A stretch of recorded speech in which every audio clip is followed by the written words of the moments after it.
Nothing the screen has ever shown before can surpass the thrills of the Underwater Kaiju from Outer Space podcast.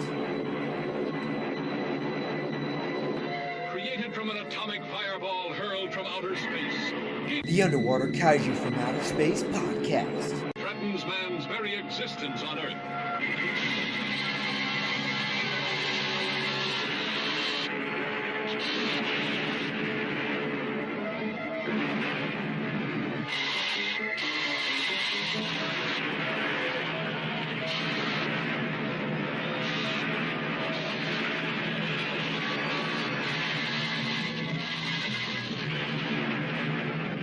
The Underwater Kaiju from Outer Space podcast. Battles Godzilla, Mafia, and Rodan for mastery of the world. Men quake before the terror of their unleashed fury.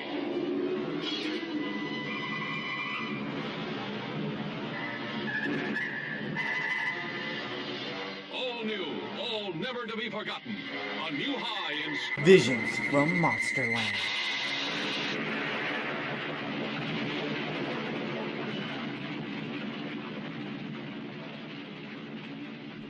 Hello everyone, welcome to Underwater Kaiju from Outer Space.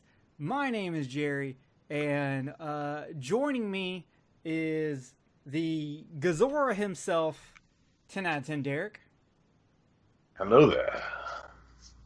And joining us also is Ganame, I call him G-Anime, Don Anelli. Screonk, everyone. And then of course, you can't forget about the Kamoeba, Mr. Venom. Jerry, unmute yourself. Venom. Yep, sorry, I'm here. We are so professional around here. Yes, indeed. If you can't tell from that introduction, we are doing Space Amoeba, aka Yogg, Monster from Space, aka Gazora, Ganamine, Kamoeba, Kessen, Nanakai, no Daikaiju, or Gazora, Ganamines, and Kamoeba's decisive battle, giant monsters of the South Seas. Yeah. It was a seafood buffet. It was a rock lobster. Directed by Ishiro Honda and special effects by Satomasa Arikawa. It was released in Japan on August 1st, 1970. And guess what, guys? You were hearing this on August 1st, 2018. Isn't that dope? It came out by Toho, of course, and it was released in the United States in theaters as Yogg, Monster from Space in 1971, distributed by the American International Pictures, aka AIP. And for the life of me, I cannot find the English dub cast whatsoever because I wanted to know who to blame the voice of the chick on. Yes. The weird British voice that was half sexy, half annoying, depending on what word she was saying. And it's very weird. Like, why would you just... Everyone else is kind of like normal, but then all of a sudden it's like, you know what? She should have like a British accent or maybe Australian. I don't know. Flip it in between. Who made that decision? Pissed me off. Anyway, let's get into... of course, we watched the English dub. So technically, we watched Yogg, Monster from Space. As we tend to watch the English dubs. Because later on, we're going to do like actual Japanese versions of certain movies. Especially ones that are very different than their English counterparts. But it's my belief, and this is why I forced them to do this, that we were all raised on the English dubs.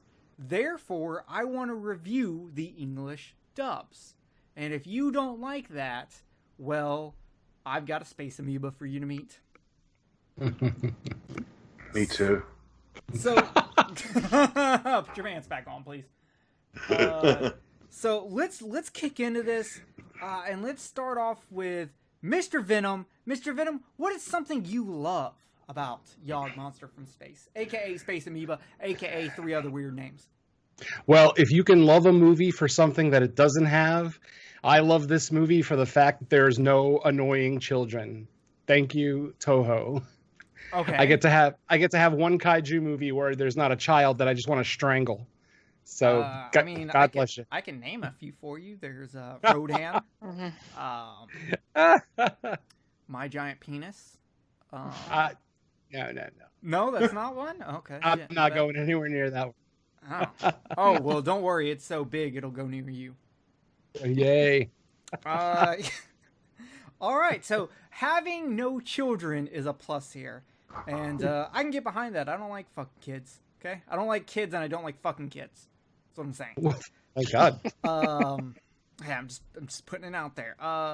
So, Derek, what is something you love about this movie? I like that it's contained because it all just takes place on this one island setting, which brings like the containment level to a key because, you know, like most kaiju movies, they take place up and about in like cities and other areas. This one's just on this island, which is kind of crazy in a sense. You know what I mean? I agree with you there. Don, what is something you love about this movie? It's actually kind of a weird fact.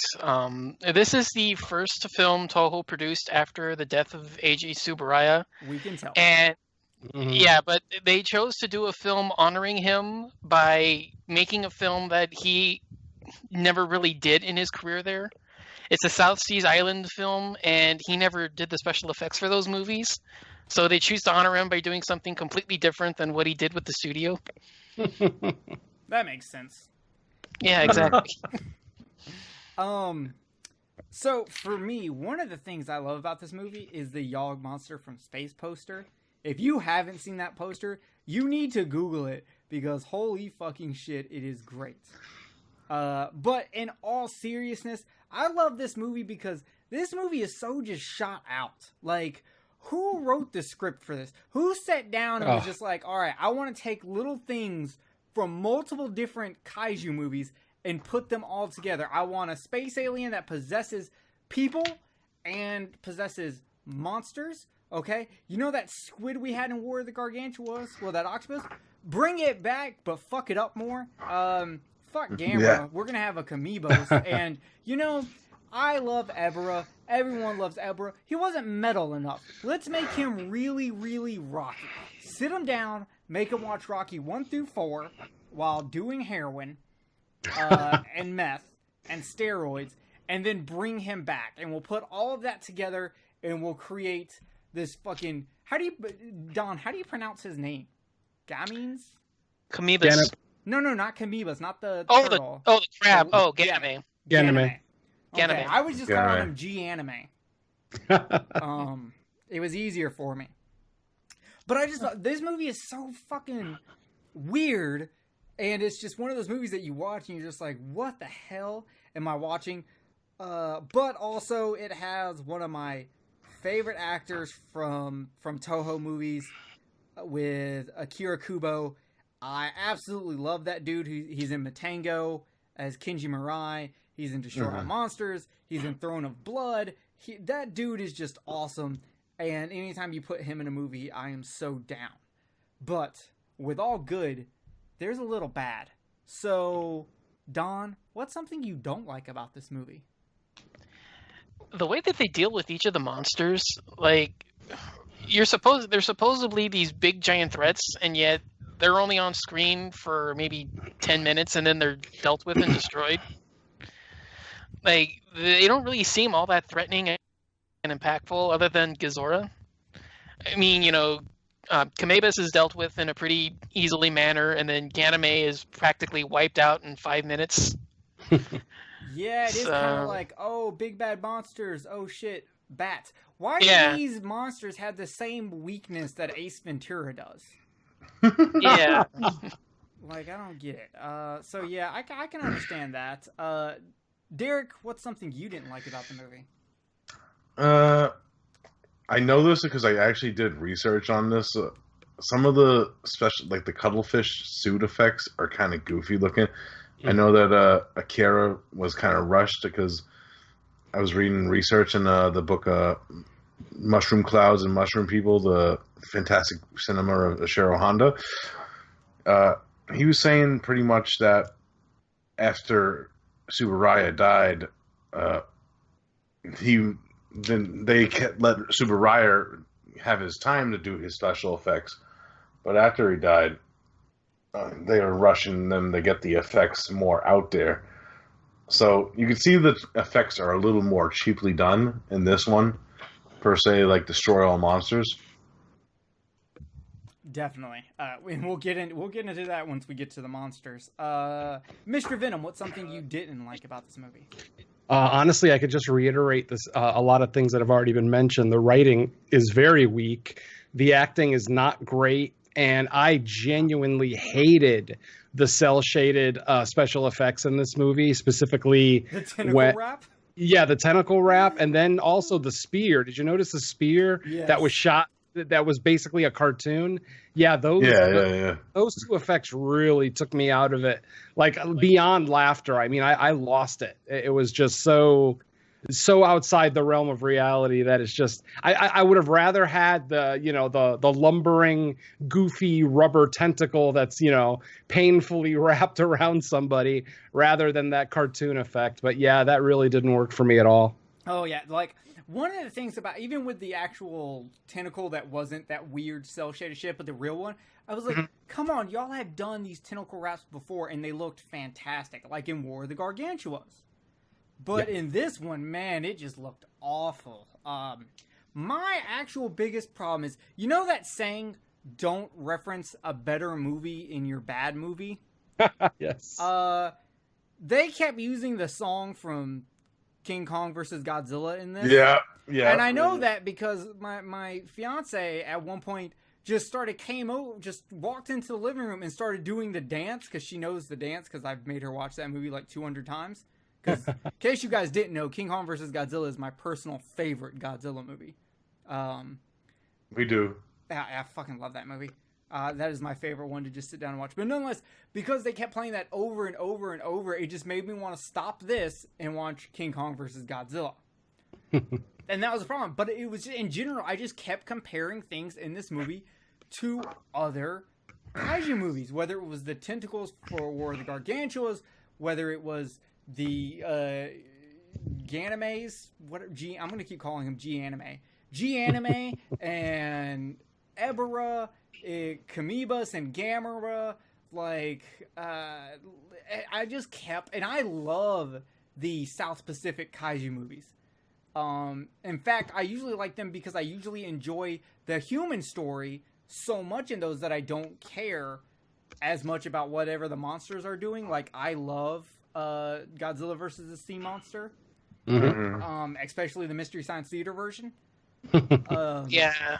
And in this movie, I enjoyed the human storyline, but there was just so many things that I just kept going, oh, this is, basically this movie and this movie and this movie. Even the ending of this movie was fucking Rodan. Two monsters going inside a volcano is goddamn Rodan. So, that was a problem for me.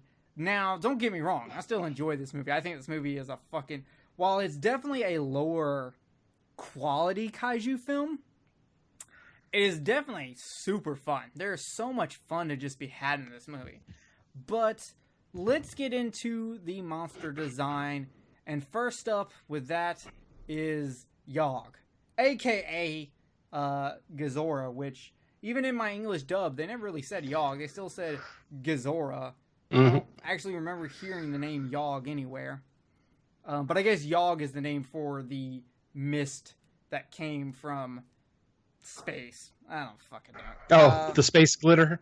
Yeah, the space glitter. Glitter? Space glitter that's not as good as Dogora. So, Gazora is a kiss-slip cuttlefish. And to me, this suit is one of the worst-looking suits. And it looks like a suit that would have been used on Ultraman. It's too flubbery. It's wicked flubbery. It looks weird being all dry and rubbery and looking like it's made out of foam when it should look more slick, almost like a plastic. Yeah. For being an underwater creature. Especially with that headpiece, that dome thing that they have where it's kind of like almost falling off. Yeah. Like a lot. It doesn't even look like that piece is attached to like the liquidy part of the creature. Yeah, it looks like when a kid puts on a little kid puts on their older brother's football helmet and starts running around and makes it like a bobblehead. Right, it's like a helmet that's not attached right. Yep. Yeah, and you know what's it kind of sucks because, to be honest, the design is awesome, but it looks awful because of two things. Well, three things. The fact that it looks like rubber and foam, the headpiece that he just brought up, and the eyes. The eyes look like they were just painted on instead of looking like how most other kaiju eyes are done, where there's like a piece of like glass or something, so it looks a little bit more liquidy. Yeah, plus the way that the walk that he does, it makes it even more obvious that it's a rubber suit. Because... Now, I will say he looked awesome in the underwater scenes, but that's because he was hidden in darkness. Yeah. Totally, yeah. Yeah, totally. Yeah, that was one of my favorite scenes of the movie, was that underwater ambush that he springs on them. Yes, I agree with you. That is actually probably my favorite scene. I like underwater scenes in kaiju movies in general. Let's go on to the next. That would be G Anime, who is a what the fuck was he? Stone crab? Yeah, he's a stone crab. He's a stone crab, and he looks pretty good. The only time he doesn't look good is in that last battle where he's fighting Kamiibos, and you can see because at that point they're not hiding the actor's legs. Yeah, with all the other arms just like flinging around. Right. Yeah. The first half of the film, when he first appears, you see him looming over the jungle. So you just see like the upper half of him, pretty much, where you don't really see like where his legs are, like those little crab legs are. And then when you get to the final battle, you can tell where the suit actor is because he have these really big, thick legs sticking out everywhere. Yeah, and it's like, I mean, because when they did Ebra, they kept that part hidden. That's what made Ebra so great, and they should have learned that lesson here, but they didn't. And God, once it gets to that fight, I'm just like, oh my God, you look awful. Because you're right, Don, when you see him in the early part of the movie, and you get to see his face and everything moving, oh my God, it's fucking awful. And I like when they shoot his eyes out. And more importantly, they're all done in matte shots, so it looks even better because you get the size perspective.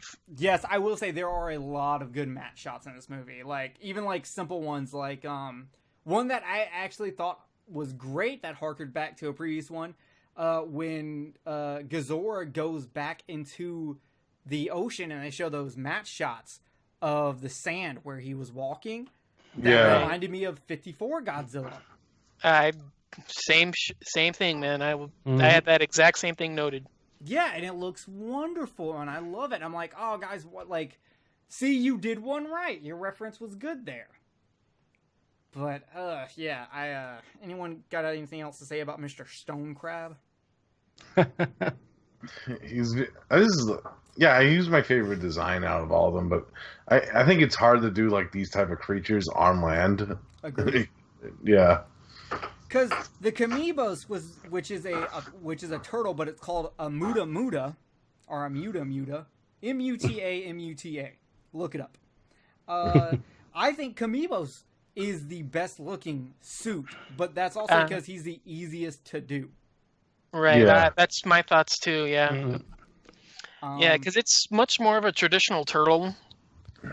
It's not the upright one. It's the one that crawls on four legs. He actually has the extendo neck, which is what real turtles have. Mm-hmm. And it kind of has that ability where it's like the head kind of like shrinks into the carapace. So it's kind of like, like another realistic turtle design where they can kind of like pull their heads back in so they can like keep themselves out of danger. But then they can also extend their necks out. Mm-hmm. And they definitely made sure the viewer knew that they could do that. They got their money's worth on that extendo neck. Yeah. If you had to take a shot for every time they showed extendo neck, you would die. Pretty much. Yes. And would either creatures only in about 10 minutes of the movie. Yeah, but you would die or you would blow half the football team. Either way, That's a fun night. But... Yeah, it is. It's a fun. I did it last weekend. So let's go into some actual stuff from this movie. Now, me and Don both absolutely love these underwater scenes, but in general, because like Derek said earlier, because it's all set on this island, dude, the scenery and sets for this movie look amazing. The explosion at the end looks fucking awesome. Like, yeah. Oh man, I could gush over just looking at the scenery for this. It's absolutely gorgeous. Yeah. What was that, Don? Nope, still didn't hear you. Try again. Yeah. Nope. He's Not gone. happening. So how did y'all feel about the bad guy, the Astro Quasar, as they called him, or Quasar? I don't know, Astro Quasar, some shit like that. His weakness is the sounds dolphins and bats make when they're doing echo screening or radar or whatever the fuck it's called. Who here's smart and knows what that's called? Echolocation. Yeah, echolocation. Echolocation. There is. Yeah. Yeah, there's one. So yeah, he gets beat by Echo the dolphin, and legitimately that happens in the movie. Like I saw. Mm-hmm. Now,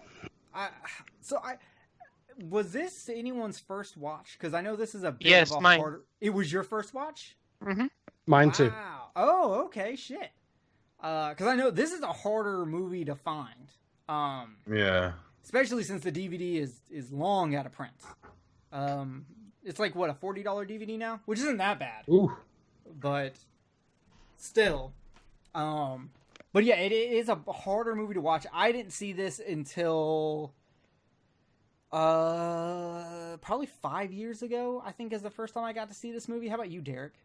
When you sent it to me to check out, and I actually reviewed it on 22 Shots on What We Watch. Oh, okay, so like, what, a year ago? Yeah, pretty much a year ago. I think I'm trying to remember. You got hooked up on that day. Because you got Space Amoeba, Varen. Yeah. Mysterians. Man, there's some good fucking movies there.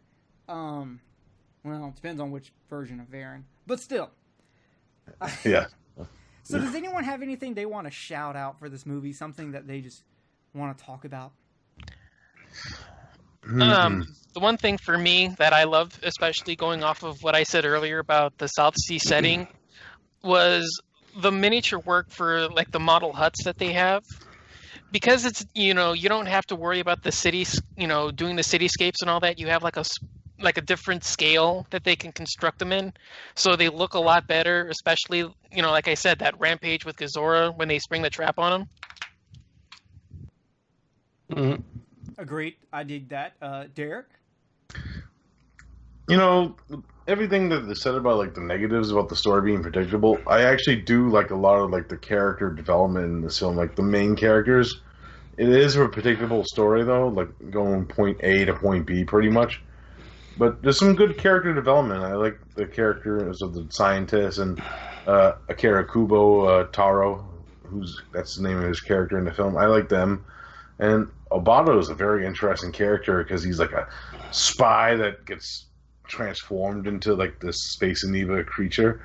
It's kind of interesting. There's enough interesting things that keep you interested with all the bad shit that happens in the movie too, Agreed. You know what? Ogata, Yo Mama, that dude walked around this island in a white, like, professional suit. Never saw him sweat once. Not once. We've walked for 10 miles, and I'm like, where? Where did you walk for 10 miles? You look like you've been walking inside an air conditioner. Get the fuck out of here. When he's on the raft and he fucking flies in the air. Yeah, and he shows back up completely dry, like doesn't look damp at all. His hat's still fine. I was like, what the fuck? Did you, like, were you wearing the same clothes Michael Caine was wearing in Jaws of Revenge? Probably. Yeah. Mr. Venom, something you want to bring up for this movie? The only other thing I really want to say is that it reminded me, at least very loosely, of Jason Goes to Hell, the Okay, Kaiju you're off the version. show. You're fired. And I'm not talking about the quality of either film. I'm just talking about the fact that the blue of the space glitter moving from creature to creature just instantly reminded me of Jason Goes to Hell. So I really like the scene where G-Anime was shaving the Kamiba's beard hair. That was a great scene. On a pool table, right? On a pool table. It was awkward. God. I had a boner and I didn't know what to do. No one does, Jerry. No one does. That is an interesting connection, though. I can see that. I can get behind that. Like I said, very loosely. You're still fired, but I can see what you're saying. Jerry, quick, mention the hidden. Hidden. If you want to hear what I think of Jason Goes to Hell, there's a Skeleton Crew episode where I spend the entire episode connecting the movie with any possible other fandom I can, like Supernatural and Scooby-Doo and shit like that. Two things I want to bring up is, one, I love the line the Doctor has towards the end of the movie where he's like, a man is more than a structure of his cells. Every man has a soul. I didn't write down the whole speech, but the whole speech is really fucking good. And I like that. That actually felt like some really dope writing. And I really liked it as it was based on him saying, Ogata Yamama is taken over by this alien, but he still, even though he has control over the body and the function, he doesn't have control over his soul, and he can fight that back. And I really like that. And also, shout out to Gazora for being the one monster growing up I had no idea where the fuck he came from, because I knew him from the Godzilla game for the NES. And had no clue where he was from. So shout out to him for that. For actually, because Gazora you actually do get to see in flashback clips for Final Wars. Kamibos you get to see in Tokyo SOS, right? Yes. Yes, Cortes. Not technically sea, but that's his carcass that washes ashore. Yeah, which forever, because I had seen that movie before I'd seen Yog Monster from Space. I was like, oh shit, they're taking aim at Gamera. Take that shit, bitch. Not what they were doing, actually, turns out. Yeah, referencing this one. I love that one. Oh, one other thing I forgot to mention. The native girl's name is Saki. I wish she would sucky. Sucky. Yeah, I'm with you on that. This movie is a really cool movie to watch just because it's so crazy. It's so out there. Like, it's kind of like a patchwork of other kaiju movies all put together. And even though it is like, it's the B movie of kaiju movies, it is highly entertaining, and I do suggest you check it out. Unfortunately, it is pretty hard to find, but if you hit me up, maybe I'll tell you the way. That's all I'm saying. It's actually on Amazon Prime. Okay, if you hit Mr. Venom up, he will tell you the way. But if you don't want to pay for Amazon Prime, then me and Jerry will tell you the way. There you go. Tell you the way. Because while normally I'm like, you buy your movies. If it's out of print and they're not going to see any money if you buy it because you're going to have to buy it secondhand, at that point it doesn't fucking matter. That's my belief. So, with that being said, I recommend Yog Monster from Space, but don't go in it expecting a lot. Does everyone else kind of agree with that? It's a fun little romp, but it's no masterpiece. Yeah, it's got a good amount of monster action in it for whatever it's worth. A little bit more than the average kaiju movie, at least the average Godzilla movie. I feel like there's more actual monster action in there. Whether you like the action or not, well, that's up to the individual. But yeah, there's definitely less human element and more kaiju element in this one. This would be a good one. This would be a good gate one for younger kaiju ones. Yeah. I can see that. It's not I guess you could say it's not a pressing watch, but it's one, if you stumble across it, you're not going to feel bad giving it a chance. Yeah. Oh, and by the way, all three monsters do not fight each other, so don't expect that. Only in the Zord open. doesn't fight anyone. He fights trees and humans. But you do get to see the other two monsters fight each other, even though I don't think it's that good of a fight scene. But you do get Extendo Neck from Cubebus. Extendo Neck. When they were fighting and they were kind of in a close clinch, and Extendo Neck would come out, my God, that looked racy.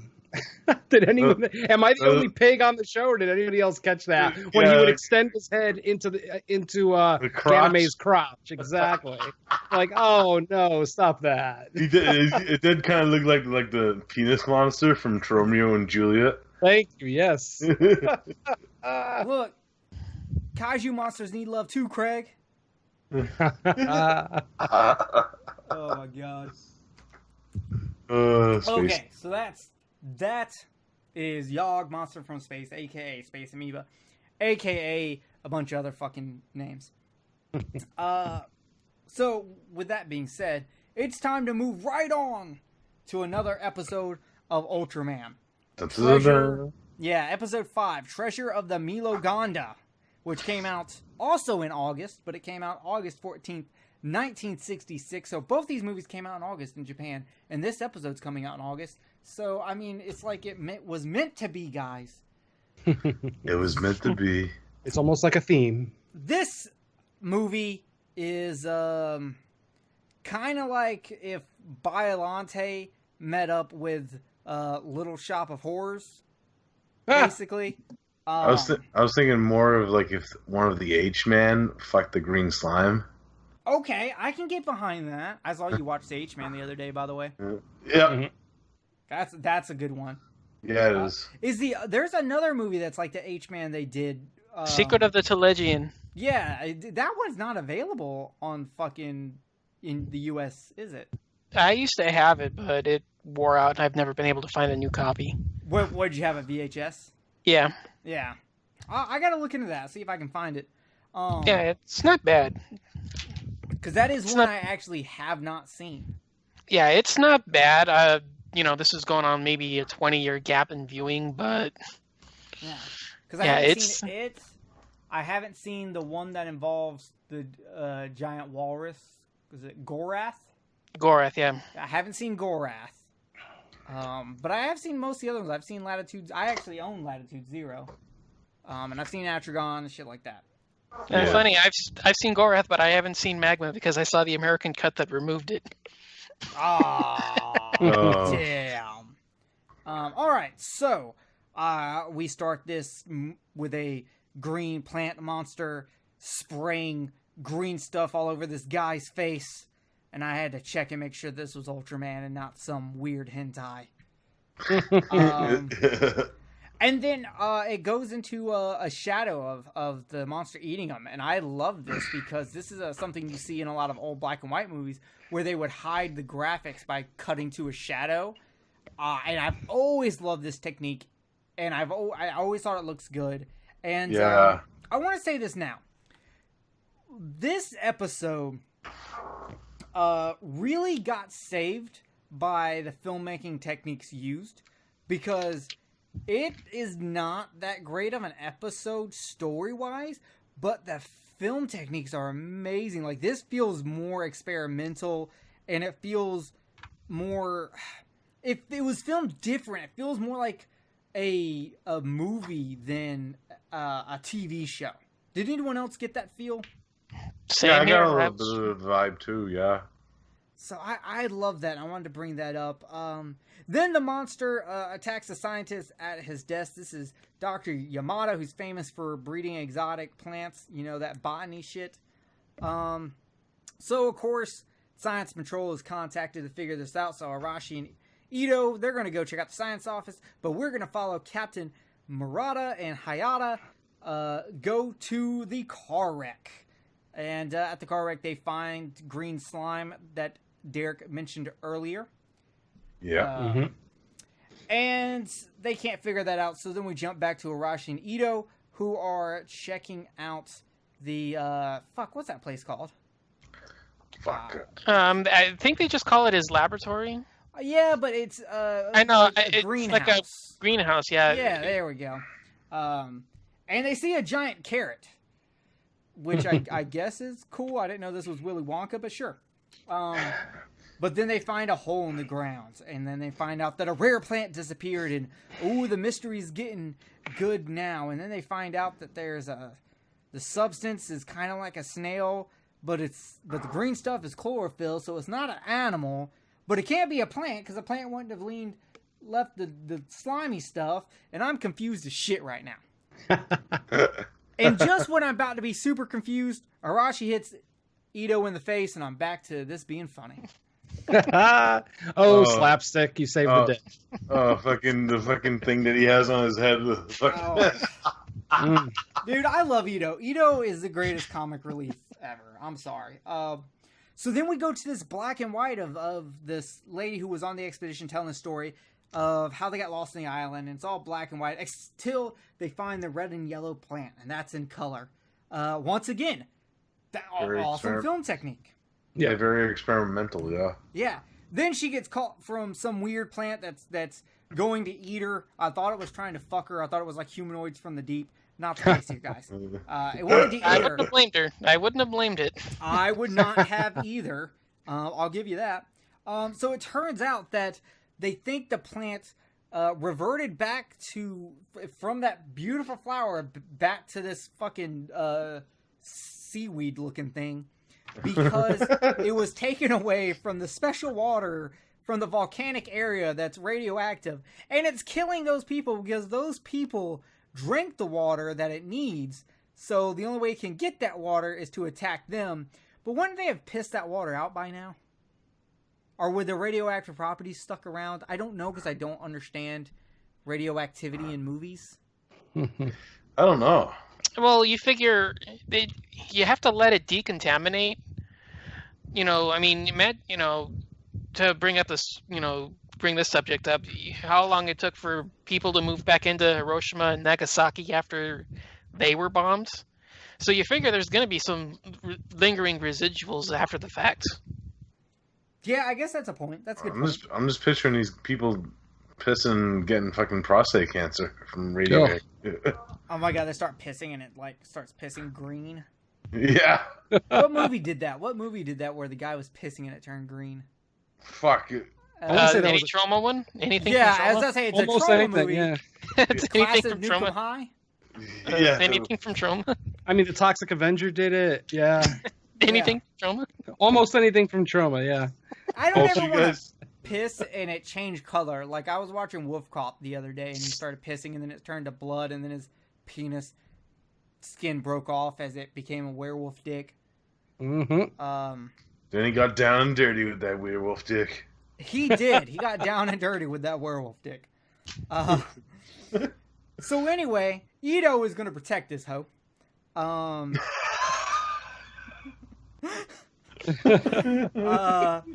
the plant ends up showing up and and attacking Arashi in what looks like it would later on inspire multiple Super Sentai / Mighty Morphin Power Ranger styles. Also Evil Dead. Also Evil Dead. They end up shooting the monster and thinking they beat the monster, but that actually causes the monster to grow and attack a city. And the entire end of this episode with the city in the darkness and them fighting, oh my god, it looks so good. Like the camera angles and the editing, it's so good. I just love it. But you know what that means? It's Ultraman time, and because it's Ultraman time, we got to go over to Don. Don, give us that fight breakdown.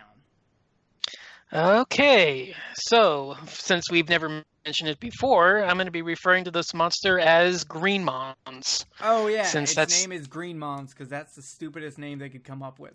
Well, it's green and it's a monster, so that's yeah. Hey, you're not wrong. No, that's literally the reasoning behind the name. It's the reason this monster never showed up again. Yeah. So, just for that sake, I'm going to be referring to it as Green Mons. So, with Green Mons still on his rampage through the city, the helpless military look on as Ultraman flies into battle. Landing a dropkick, Ultraman sends Green Mons through a neighboring apartment complex and tumbles to the ground. As Captain Mira and Ito remove Arashi from the fighting area, Greenmon stands and faces off with Ultraman at the town square, as a chiming clock is knocked over in the process.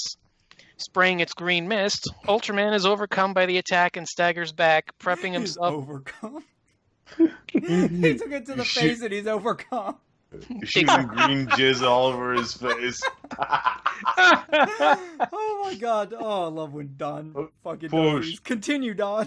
Yeah, go ahead. Staggers backwards, prepping himself on one knee against a nearby building, and allowing... I'm sorry, Don. We're children. Tell me I'm wrong. You're tell me I'm wrong. You have this down. You are so good at this. Continue. Okay. Allowing Greenmons to press his advantage. I'm a child. Ooh, okay. And tell me I'm wrong. You're not. This is... Oh. I'm not...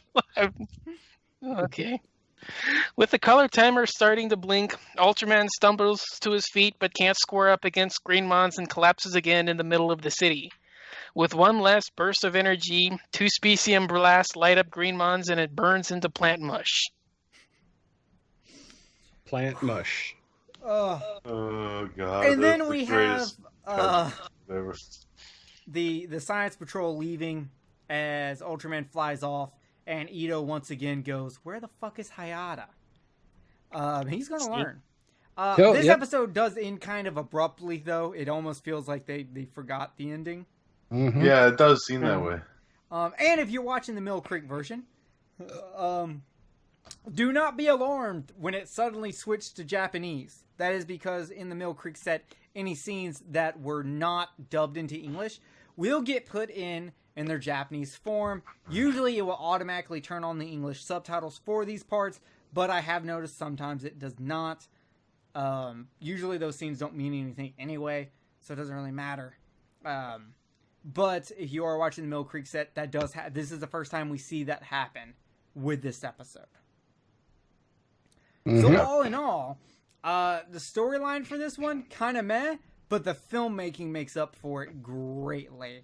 And Don's description of the fight scene easily makes this one of the best Ultraman fights I've ever listened to. Not watched, but listened to. Well, tell me I'm wrong. I can't, man. You're a 100%. Exactly. Your description was right. Exactly, that's the thing. So that's the thing. It's exactly what I described. It's not even trying to make it sexual. He's like using. Well, no, that's what happens. Yeah. So, Mr. Venom, what did you think about this episode of Ultraman? It wasn't bad. I can't say I'm a fan of this creature design by any stretch. It basically looked like a giant Venus flytrap with Down syndrome.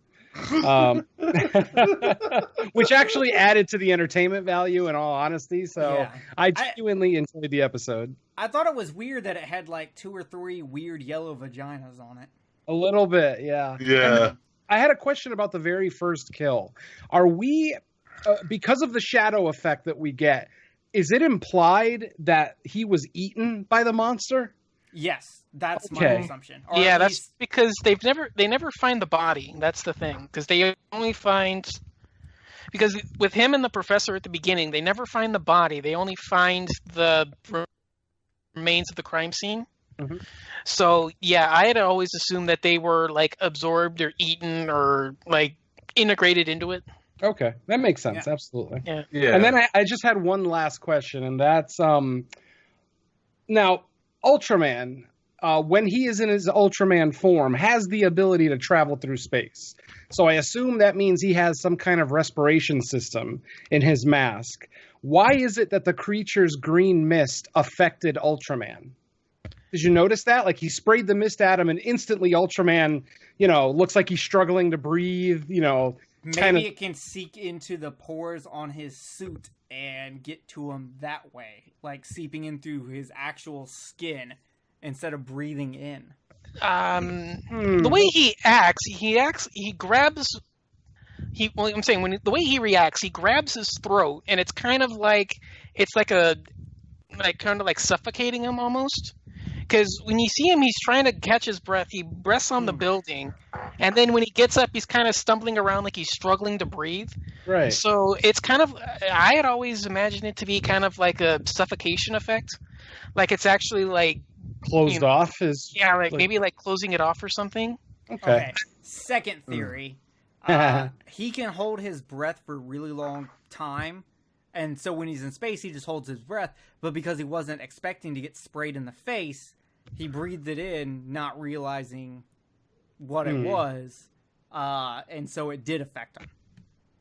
I will come up with all kind of stupid theories. Yeah, I'm gonna say that's a B theory. Yeah, because well, you're a B podcaster, so. Just kidding. Derek, what did you think about this episode of Ultraman? I had to agree that the story was kind of meh, because I'm like, okay. But a lot of great filmmaking styles, like you said with that beginning shot with the shadow, really great. And I'm glad they didn't show the actual monster, because it would have been a callback to the Creeping Terror.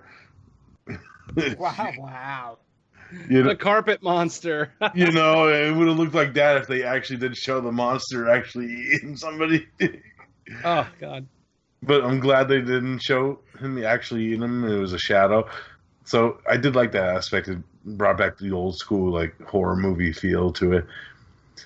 And, like we said, with the black and white and the aspect, the monster design, not the greatest. It's fucking hilarious looking, to be honest. Especially when he's trying to fucking hump fucking Arashi on the fucking floor. I was like, oh my god, this is not happening right now. That guy gets the fucking front end of everything. He gets sprayed in the face 4 times with green cum. We're making a lot of sexual references in this episode. It's bad. Sometimes you just have to. You have to. But I actually did enjoy the Ultraman fight, especially listening to the way that Mr. Anelli has proclaimed it. It was epic. That was great. All right. Don, what did you think of it? Okay, I'm going to have to disagree with you guys. I actually really liked the build-up to this. I kind of like the way it was like a CSI episode where they're investigating the 2 accidents, and you get, these little clues and little build-ups to what's going on. I actually kind of enjoyed that, especially when you get that scientist involved, Dr. Iwamoto. When you see him and you get his kind of, additional insights into the different, theories that they come up with, I actually kind of enjoyed that. It kind of stumbles for me when Green Mons comes out into the open and you see what it is, because he's really not that terrifying. But, I kind of like that, the first half of it a lot more than the second half. It picks up because of the fight, which, my thoughts notwithstanding, is actually kind of fun. I liked it. But, I kind of like this a little bit more than you guys. I had another question. What made our Venus flytrap suddenly giant? Did I miss something? I think the they did ray guns. The ray guns. The ray guns. Okay. The ray guns. Yeah, I must have looked away. Yeah. Yeah, when they come back into the studio afterward, when they come back to the headquarters afterwards, the scientist is there with them and says it's a hollow victory. They say that the thing actually ended up feeding it, not stunning it. Okay. And and then Arashi kind of gets and then they get the phone call that the thing's loose, so they rush out and leave. Yeah. Because they even talk about using a bigger gun, and they're like, no, the radioactivity might make it bigger. Yeah. So for me, I think the monster in this episode, the suit look, is very, very weak. I actually do think the story is weak, but I think the camera angles and the filming techniques are fantastic. And I will give Don the point that the horror and mystery in this movie, or in this episode, make for really good atmosphere, and I think that really, really saves it. So I do think this is actually a really good episode. It's just for different reasons than normal. This episode is a little bit is very different than the previous ones we've seen. And you know what the connection is between the movie we reviewed earlier? What? No kids. Yeah, Hoshino's not there. Yeah, and how many references have we crammed into this one, saying it's like this and this and this and this, just like we did for Space Amoeba? Yep. Yeah. And they both came out in August. And they both had fucking sexual deviance with extendo neck and spray and shit. Yeah. Dude, listen to just Yog the Monster from Space. If you look at the American poster, the line on it is spewed from intergalactic space to clutch the planet Earth in its terror tentacles. Oh, yeah. Like, come on, man. Oh, man, I'm almost done. I'm almost finished just now hearing that. Exactly. Oh. I just want fucking Fuji in a bikini already. Come on, goddammit. Oh my god, yes. That's, you know what pisses me off about a lot of these Asian actresses? Every time, like for the older ones, when I go and Google them, every time I Google them, they give me all these like young teenagers from now, and I'm like, I don't want to see your bush. I want to see 70s bush. Damn it. Do they still have bush? I guess Asian girls do, yeah. Yes, in Japan they still have bush. They all still have bush. Yeah, Razor still never made it over there. Well, they did, but only if you're in the Garu style. But true, yeah. That's a whole different thing. Look, I'm not going to get into my fetishes, okay? The point is that this was a fun episode. This was a nice, light episode. It was just one of those you get to sit down and enjoy, and I enjoyed that a lot. And I'm glad I get to sit down with you guys. So let's wrap this up, guys. Next time we'll be tackling another movie from Godzilla, and of course, episode 6 of Ultraman. But before we go, we got to pimp each other out. So let's start with Mr. Venom, because he's got a new show he's got to pimp out. Go ahead. Oh yeah. Well, we just started a new show with a couple of Don and Nelly's compadres from the Horror Mafia podcast. It's Bill Casanelli and Joey Colombo. We're also working with James McCarthy, J-Mac, formerly of the Slice and Dice Dreadcast. That podcast is called Beneath the Zennith, And what we're going to do on that podcast is we're going to discuss conspiracy theories, cryptozoology, unsolved mysteries, unexplained events, basically any kind of, unexplained dark event that's taken place in our history. We're going to go ahead and check that out. For the first episode, we discussed the Phoenix Lights, which was a phenomenon that occurred on March 13th, 1997, over the skies of Phoenix, when over 10,000 Phoenix natives saw lights in the sky. They were all described the exact same by all witnesses, yet the local government still attempted to cover it up. So we kind of dissect that one on episode 1.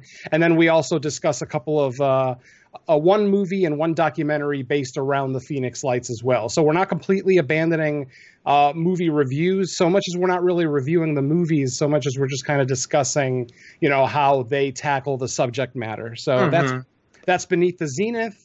Episode 1 is now available on the Horrorphilia network.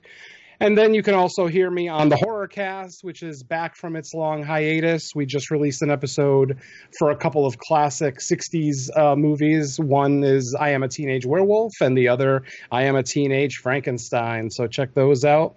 And, of course, you can still hear me on Evil Episodes Presents Just the Movies with Mr. Mike Merriman, Rad Radio, the All 80s podcast with Tammy Turner, Mark Nato from the Horrorcast, and again, Mike Merriman. You can also hear me. One last one will be the Theme Warriors podcast. Once again, working with Mr. Mike Merriman and also Doug Tilley from No Budget Nightmares, and Iris from, she's going to kill me. I forgot the podcast that she's on. Cinema Beef. Thank you, Cinema Beef. Oh, thank you. With Gary Hill, right? Yep. Yeah, so there you go. So, yeah, those are, and of course, with Underwater Kaiju, that puts me at an even 6 podcasts. So hopefully people like my voice, because I'm going to be cramming it down their throat for a very long time. You motherfucker. You're the throwing a sexual reference in there. Oh, God. All right. Next up, we've got 10 out of 10 Derek. Derek, what do you got to pimp? Episode 19 of Cinema Attack was just recorded the night before, so it should be out probably around the same time this show's out. So check that one out. What's the topic? We did Not of This Earth, the original Roger Corman classic, the 1988 Jim Wynorski classic also, and the 1995 version, which I actually, let's listen to the episode to hear my thoughts on that one. Wow. Wait, but you didn't do Yogg? He's from Not of This Earth. Well, no. Good answer. He's a monster from space. Come on, man. Never mind. After the show. I like when Derek's just like, Jerry, shut the fuck up. Anyway, continue. And also, if you haven't listened to the Top 10 80s Action Show, that's out there right now. Great show. We had a blast doing that one. And as always, you could look me up on my YouTube channel, dbougier86. I haven't posted anything in a while, but I think I'm going to pimp some videos out this week, so look out for those. That's it. Fair enough. All right, Don, go right ahead. All righty. Well, we just did a very, very, very special episode of the Horror Mafia. We celebrated our 1-year anniversary. And we were very kind enough to have Mr. Venom and Mr. Herring on board, for Mr. Herring for part of it. Yeah, my internet fucking went out halfway through. So I'm only on like the first half of the episode. So just listen to the first half, and then after that, I don't care. Yeah. I'm just kidding. Listen to it. It's good times. Yeah, it was. It was originally done in the spirit of a roast of Big Bill. We looked at 3 of his movies that he starred in: Dirty Cop No Donut and Scary Tales 1 and 2, which didn't exactly turn out to be it didn't turn out to be a roast. It just turned out to be more of him telling stories about his life on the sets and all that. So. It was a great way. We had 9 people on board at one point. So, yeah, that was a lot of fun. Glad we celebrated that milestone. We're going to be doing a new episode soon. It's going to be a pair of potluck movies. We're going to be doing The Shallows and Cemetery Man. Nice. I don't know the connection there, but I'm down. Potluck. I picked The Shallows because it's on my DVR, and I've been reviewing Fantasia films, so my DVR's backed up, and I need to clear some space. And Understandable. Yeah. And Bill picked Cemetery Man because he thinks it's the best movie from the 90s. Okay, he's wrong because Carnosaur is from the 90s, but okay. No, not 90s. 96. 96. Yeah, he thought it was an underrated. What do I have in 96? Is that Carnosaur 2? Hold up. I have a thing. While I'm looking this up, you also just dropped part 3 of your suit actor article, right? Right, yeah, part 3, yeah. So, is that time for... So I get to pimp that, right? Yeah, pimp it. Yeah, so that's a third part of a series of articles I've been writing. Basically, as monster fans, we all know the big 3 in the series: Nakajima, Satsuma, and Kitagawa. So I decided to start writing a bunch of articles highlighting the undervalued guys, or the overlooked actors, because after all, they're still involved in many of our favorite films and all that, but nobody really knows who they are. So I started writing a bunch of little brief segments here and there, and put it out as a series of articles. The first one I did was the early Showa period from 54 through 1970. Then part 2 was 1970 to 1980. And then the third part I just did is the Heisei period from 84 to 99. Nice. So, yeah, a bunch of little brief segments and notes about where you can see your favorite actors and all the various roles that they did that you may not be aware of. So, here, the guys from Godzilla and Gamera, where else did they appear? Some of them, appearing on Ultraman or Ultraman Ace or Leo. Some of the other Kaiju films from the time. So very awesome.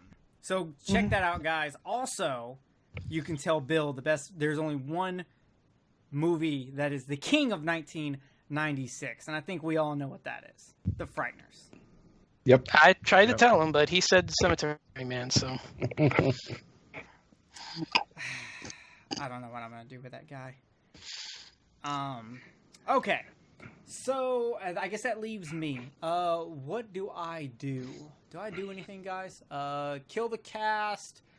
What did we do? We just did an episode, right? What did we do an episode on? What was our last Kill the Cast episode? Who remembers? Halloween 3? Halloween 3. That's what it was. Thank you. I'm glad someone listens. I listened to it. We did Halloween 3, and there's some really funny lines, like, hey, don't say that, my child's in the next room. That one, much like our Puppet Master episode, definitely goes off the rails a little bit. But it's amazing, it's fun. Coming up, we have a long-running series that'll be happening over the next few months, 6 months, 7 months. I don't know how long it's going to take. But it's going to be like 8 or 9 episodes long of Horror Coliseum. We'll have episodes spread out because we're not going to do them in a row. But it's Freddy versus Jason. We're putting the first 7 Friday movies versus the first 7 Nightmare movies, plus the remakes versus each other. So it'll be Friday 1 versus Nightmare 1, Friday 2 versus Nightmare 2, blah, blah, blah, blah, blah. In the Horror Coliseum format to see which series will take the win. And it's going to be very interesting. We will be bringing guests on for certain episodes. And you best believe it's going to be a fucking party. So look out for that. Other than that, and that's all I have. I got that and Underwater Kaiju from Outer Space. I think I'm done with Married with Children now because Dan's back. But I was filling in for him on there. So if you want some more there, I'm there. Other than that, that's it, guys. We will see you next time. This was your Visions from Monsterland. I'm super glad you could join us. I hope the tentacles of Gazora do not take you in your sleep. Because you know what tentacles mean. It means extendo neck. Later, guys. Peace. Later.